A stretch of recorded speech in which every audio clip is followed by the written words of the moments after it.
Hi everyone, how's it going? This week our topic is something that is pretty convoluted, and honestly, I didn't even learn about it until I was working on my doctorate, and even then, it was difficult to get a good grasp on. So I'm trying to make this really as simple as possible without getting into too much of the weeds with it. Um, so I'm going to just go over the real basic elements that you need to know to understand what the concept is about. Um, the first part of your question asks what personal constructs are. Okay, so first you have to know what a construct is. A construct is kind of just a way of defining or categorizing or describing something.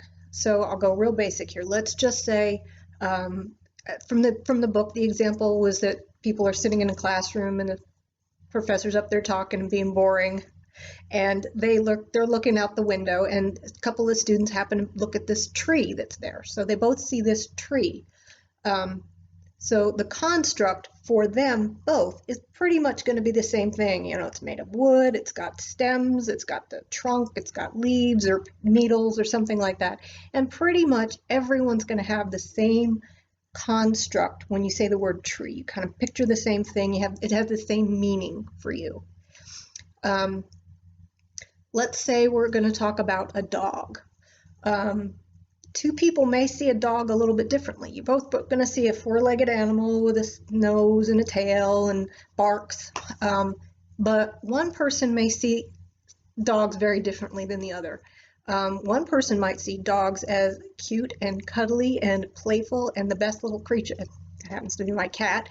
Or we could say cats.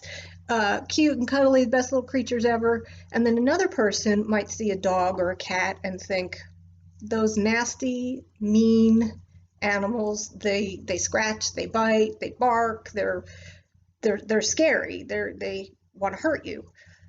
So two people are going to have different constructs for the same thing there. So in that sense, those are their personal constructs, whereas the tree is kind of a universal construct. Everybody sees it pretty much the same. Personal construct is your own take on each thing that makes up your world that you come in contact with. Um, so another example of personal construct might be teacher. And in the book, the description was the teacher catches you looking out the window. And one person may perceive it as, oh, the teacher is very attentive and wants me to learn and is trying to get me to pay attention. And the other person may see it as teacher's being condescending. Teacher thinks he's smarter than me or she's smarter than me.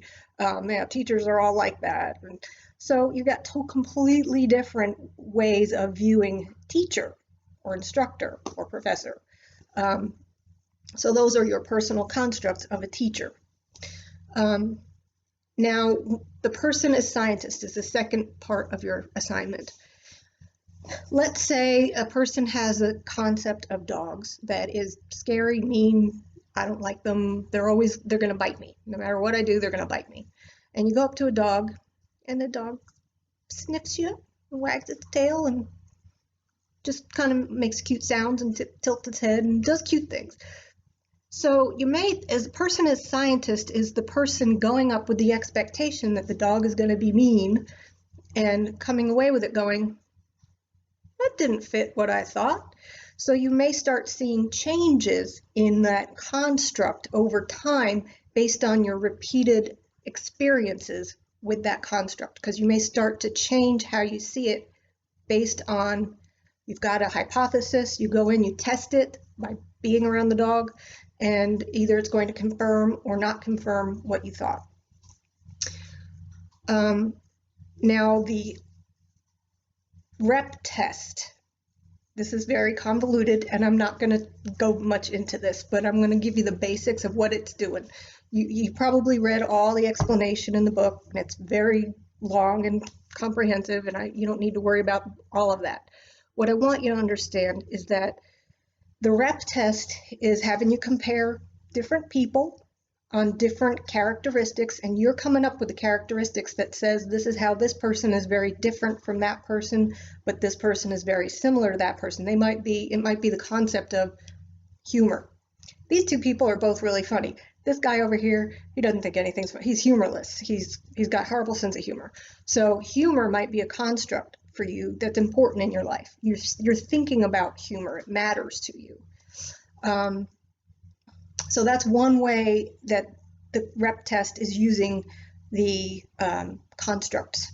It's identifying what your constructs are based on the characteristics and the qualities that you're identifying in the people in your life that matter to you.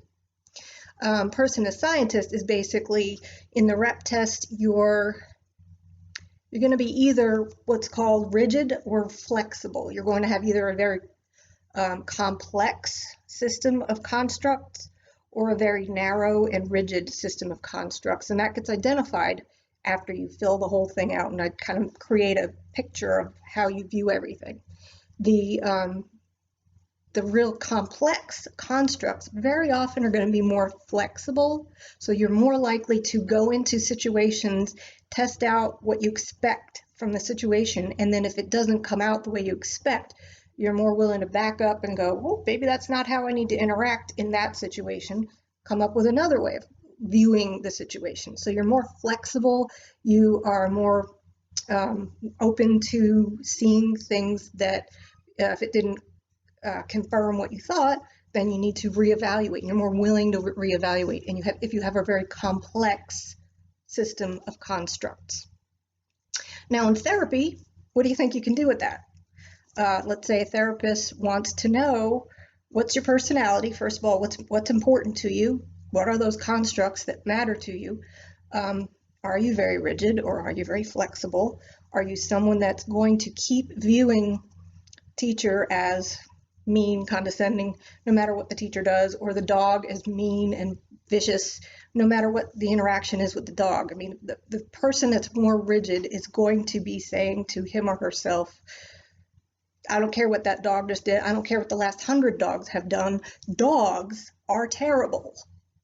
That's going to be a rigid way of viewing the world, basically. You're more rigid if no matter how many times it's not confirmed, you're still going to hold on to that belief, that view of something.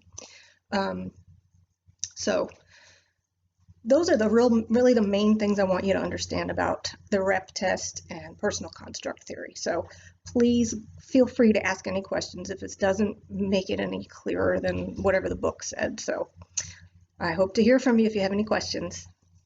Bye.